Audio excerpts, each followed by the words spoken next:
Computer কি করে একই সাথে এত কিছু করে বলুন তো? মানে গান চলছে, ওদিকে ফাইল ডাউনলোড হচ্ছে, আবার মাউসও নাড়াচাড়া করছি। হ্যাঁ, এটা কিন্তু দারুণ একটা প্রশ্ন। এর পেছনে পুরো কেরামতিটাই হলো অপারেটিং সিস্টেমের, মানে ওএস এর আইও ম্যানেজমেন্ট আর ডিস্ক শিডিউলিংয়ের। ঠিক। আজকের এই আলোচনায় আমরা তাহলে এর গভীরে একটু ডুব দেব। দেখব ওএস ঠিক কিভাবে এইসব ইনপুট আউটপুট ডিভাইস সামলায়। একদম।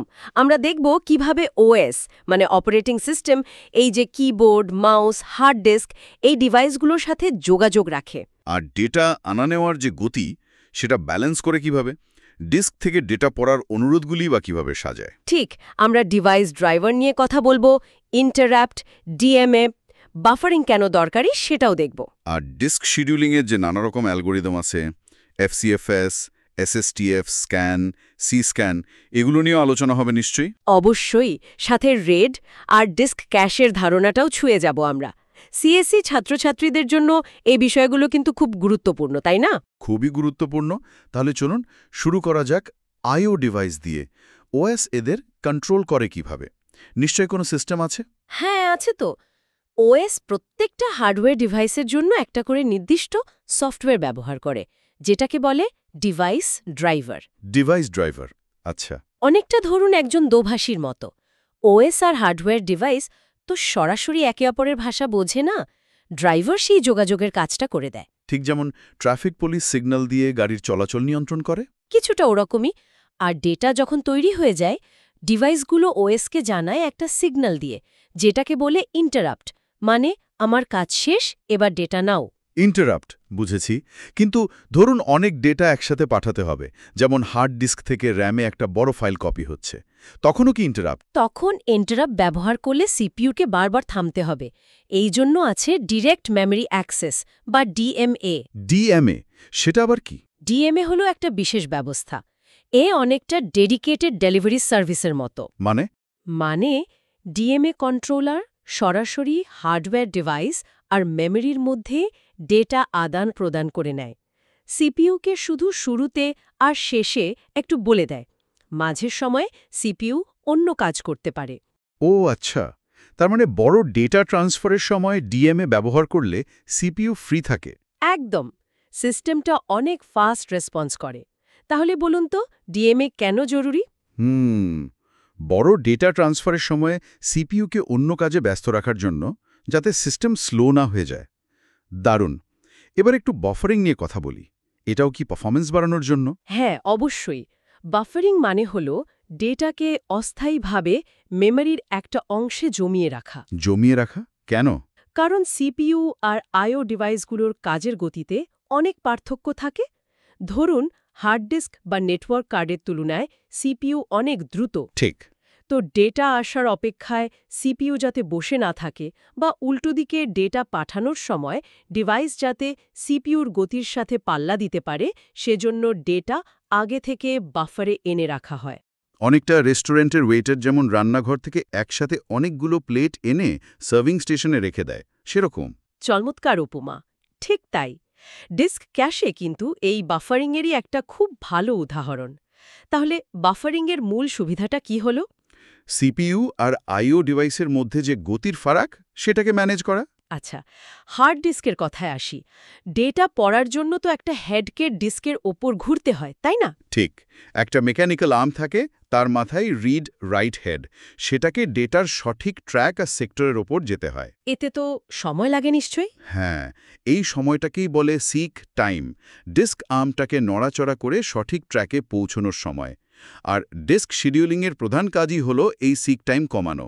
কিভাবে কমায়? ডিস্কের কাছে যখন একসাথে অনেকগুলো ডেটা পড়ার বা লেখার অনুরোধ আসে, সেগুলোকে এমনভাবে সাজানো হয় যাতে ওই হেডটাকে সবচেয়ে কম নড়াচড়া করতে হয়, মানে কম দূরত্ব অতিক্রম করতে হয়। ও আচ্ছা, এর জন্যই তো এতগুলো অ্যালগোরিদম আছে বললেন, তাই না? যেমন ধরুন এফসিএফএস। হ্যাঁ, এফসিএফএস হলো সবচেয়ে সহজ, ফার্স্ট কাম ফার্স্ট সার্ভড। যে অনুরোধ আগে আসবে তার কাজ আগে হবে। একদম সিম্পল, লাইনে দাঁড়ানোর মতো। কিন্তু এটা কি সবসময় এফিশিয়েন্ট?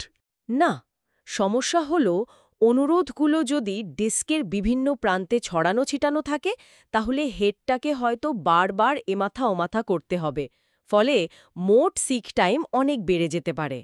তাহলে এফসিএফএস এর মূল সমস্যা কি? হেড মুভমেন্ট অনেক বেশি হতে পারে, মানে সিক টাইম বেড়ে যেতে পারে। এর থেকে ভালো কিছু নেই? এসএসটিএফটা কেমন? এসএসটিএফ মানে শর্টেস্ট সিক টাইম ফার্স্ট। এটা একটু চালাক। এটা দেখে যে বর্তমান হেডের পজিশন থেকে কোন অনুরোধটা সবচেয়ে কাছে আছে সেটাকে আগে সার্ভিস দেয়। তাহলে তো সিক টাইম কমার কথা। হ্যাঁ, গড় সিক টাইম এটাতে বেশ কমে। কিন্তু এরও একটা সমস্যা আছে। কি সমস্যা? একে বলে স্টারভেশন বা বঞ্চনা। স্টারভেশন মানে? ধরুন, হেডের কাছাকাছি লাগাতার নতুন অনুরোধ আসতেই থাকছে। তাহলে দূরে যে অনুরোধগুলো অনেকক্ষণ ধরে অপেক্ষা করছে সেগুলো হয়তো সুযোগই পাবে না, অনন্তকাল ধরে অপেক্ষা করতে হতে পারে। ও, এটা তো একটা সমস্যা। তাহলে এসএসটিএফ এর প্রধান ঝুঁকি কি? স্টারভেশন মানে কিছু অনুরোধ হয়তো খুব দেরিতে সার্ভিস পাবে বা পাবেই না। আচ্ছা, এরপর স্ক্যান অ্যালগোরিদম। এটাকে নাকি এলিভেটর অ্যালগোরিদমও বলে। ঠিক বলেছেন। এটা অনেকটা বিল্ডিংয়ের লিফটের মতো কাজ করে। লিফটের মতো? কিভাবে? ডিস্ক আর্মটা ডিস্কের এক প্রান্ত থেকে অন্য প্রান্তে যেতে থাকে। যাওয়ার পথে যত অনুরোধ পায় সেগুলোকে পূরণ করতে করতে যায়। তারপর শেষ প্রান্তে পৌঁছে আবার উল্টো দিকে ফেরে এবং একই কাজ করে। মানে লিফট যেমন ওপরে ওঠে সবাইকে নামাতে নামাতে, আবার নিচে নামে সবাইকে নামাতে নামাতে। ইন্টারেস্টিং। আর সি স্ক্যান, ওটা কি স্ক্যানের থেকে আলাদা? হ্যাঁ, একটু আলাদা। সি স্ক্যান মানে সার্কুলার স্ক্যান। এটাও এক প্রান্ত থেকে অন্য প্রান্তে যায় এবং পথে পড়া অনুরোধ পূরণ করে। কিন্তু অন্য প্রান্তে পৌঁছানোর পর উল্টো পথে ফেরার সময় কোনো অনুরোধ পূরণ করে না। তাহলে কি করে? সরাসরি একদম শুরুর প্রান্তে লাফ দিয়ে চলে আসে, তারপর আবার একই দিকে যাত্রা শুরু করে।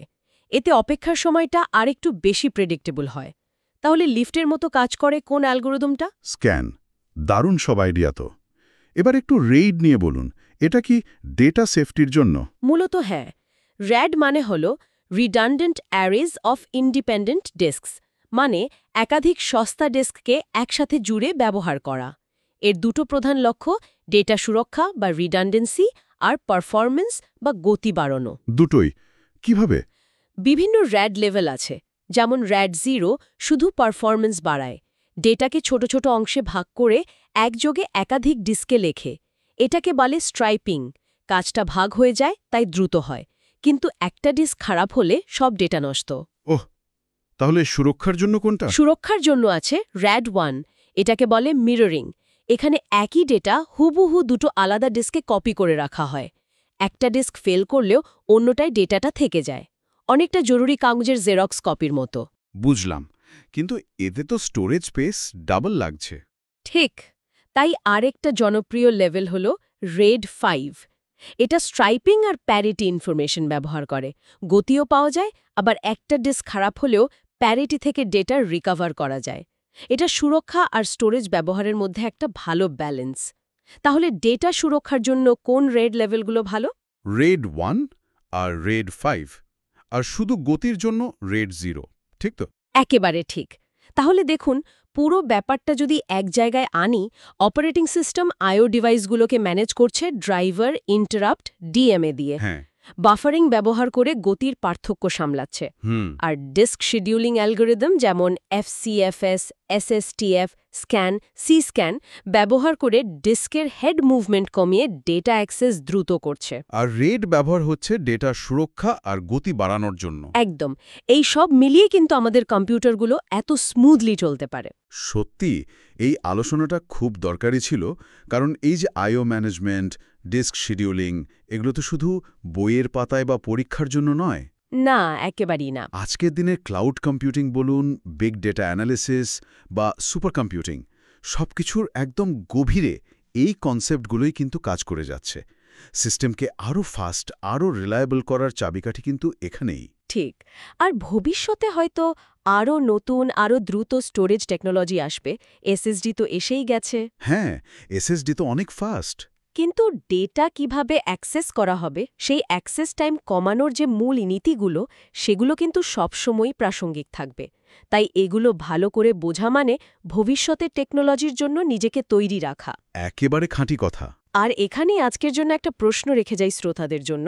আচ্ছা, এসএসডিতে তো হার্ড ডিস্কের মতো ওই মেকানিক্যাল আর্ম বা হেড মুভমেন্টের ব্যাপারটাই নেই প্রায়। সিক টাইম খুবই কম। ঠিক। তাহলে এই এসএসডির যুগে এই যে এতগুলো ডিস্ক শিডিউলিং অ্যালগোরিদম নিয়ে আমরা কথা বললাম, এফসিএফএস, এসএসটিএফ, স্ক্যান, এগুলোর গুরুত্ব কি আগের মতোই আছে নাকি কমে গেছে? আর কেন, একটু ভেবে দেখবেন কিন্তু।